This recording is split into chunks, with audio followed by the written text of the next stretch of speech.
enhance their own source of revenue collection to ensure that we help our country. You know that for many years we have depended a lot on foreign aid. That one seems to be ending, so we now have to realign our own existing resources so that we can be able to support the current generation and the future generation.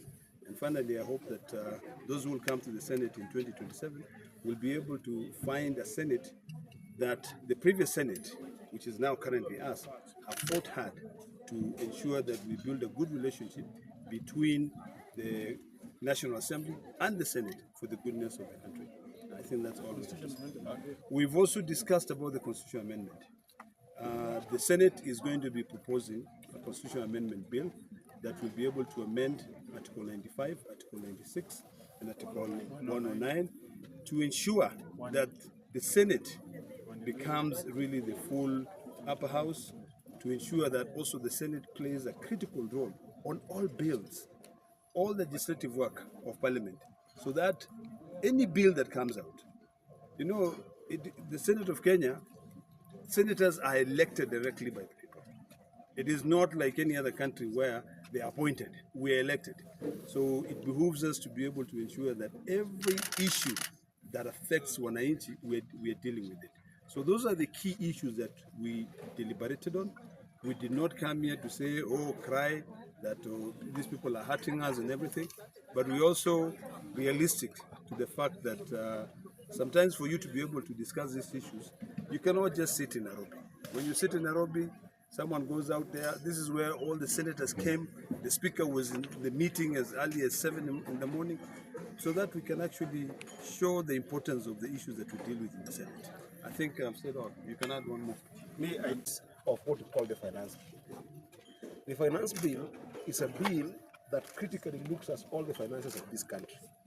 The only house that passes finance bill is the National Assembly.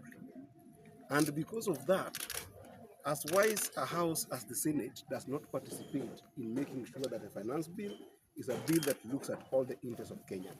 We are saying that through the bill that's going to be sponsored by Senator Okongo Mogeni of Nyamira, we are going to make sure that the finance bill comes to the Senate and is not only passed by the National Assembly. That is the simple way of putting up this constitutional amendment that we're talking about. That is the critical thing that we must work on as a Senate and make sure. The mandate of the two houses, that's the National Assembly and the Senate, and we are greatly borrowing from other jurisdictions. So if you go to the Senate, the legislative mandate is vested in the two houses.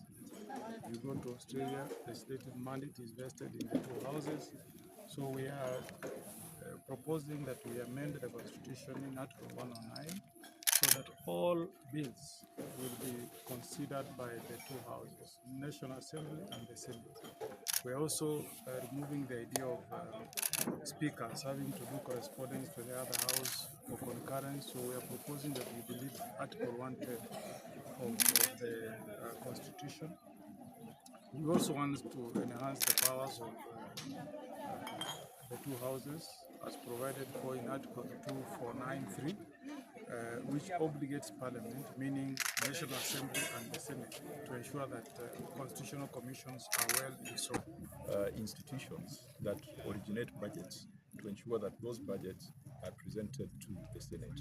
It has been presented to the National Assembly and the Budget Committee as a matter of practice, but that is in violation of the Constitution. The independent commissions are all listed in Article 248. It includes the Parliamentary Service Commission, it includes the Kenya National Human Rights Commission, the National Police Commission. The budgeting for these institutions have been done exclusively by the National Assembly. But Article 249 requires Parliament in totality. So that is one demand that we are making, and we are not backing down on. And secondly, we'll also be supporting Senator Omogeni. He has a constitutional amendment, a proposal that will expand the mandate of the Senate and that will require that all pieces of legislation must be subjected to both houses.